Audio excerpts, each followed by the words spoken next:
বাংলাদেশের তো সকল স্তরে আমরা এখন যেটা দেখছি, সকল স্তরে একেবারে আপনি যদি শুরু করেন তাহলে জিরো থেকে শুরু করতে হবে। মানে আমার কাছে মনে হচ্ছে সবগুলো আসলে ধ্বংসপ্রাপ্ত, মানে একটা ধ্বংসস্তূপের ভিতরে আমরা দাঁড়িয়ে আছি। সেই ক্ষেত্রে আপনি রাতারাতি তো সব প্রবলেম সলভ করা সম্ভব না। বর্তমানে যারা দায়িত্ব গ্রহণ করেছেন, যেটি আমাদের আইন বিশেষজ্ঞ বললেন যে 3 মাস এবং 6 মাস সাংবিধানিকভাবে, যদি বিপ্লবী সরকারে আমি এই সরকারকে বলি, তাহলে আমার মনে হয় যে সংবিধানের স্পিরিট যেটা, রিফ্লেকশন যেটা, জনগণের আকাঙ্ক্ষার সাথে সংবিধানের একটি স্পিরিটের সমন্বয় থাকা উচিত। সেক্ষেত্রে আমার মনে হয় টাইম এখানে কোনো বান না। এটা হতে পারে যেহেতু রাজনৈতিক নেতৃবৃন্দ তারা অলরেডি সহযোগিতা করছেন এবং সময় দিয়েছেন।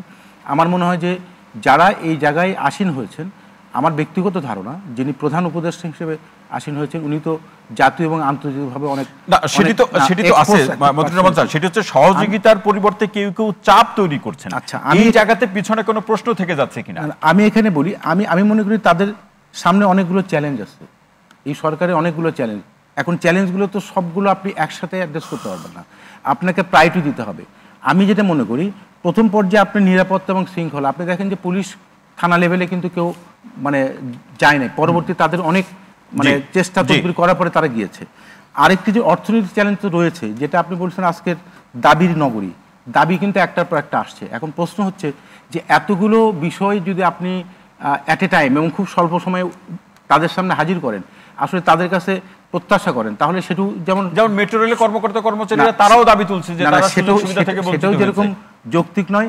তবে যেহেতু এই সরকারের প্রতি মানুষের প্রত্যাশার জায়গা অনেক বেশি, সেহেতু দাবি করে তারা করতে পারে।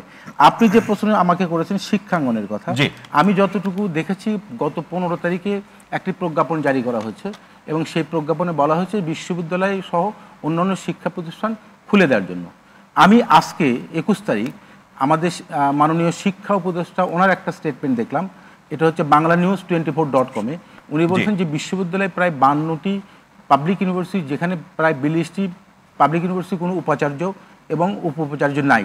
এখন সঙ্গত করেন প্রত্যেকটি ইউনিভার্সিটি যেহেতু অটোনোমাস, আপনি জানেন সেখানে সিন্ডিকেট করে, যদিও গভর্নমেন্ট আগেই ঘোষণা দিয়েছিল সব শিক্ষা প্রতিষ্ঠান বন্ধ, কিন্তু পরবর্তীতে যখন বিশ্ববিদ্যালয় থেকে এটি নিয়ে দাবি উঠলো যে এই শিক্ষা প্রতিষ্ঠান বন্ধ করার এখতিয়ার কেবলমাত্র স্বশাসিত প্রতিষ্ঠান থাকার।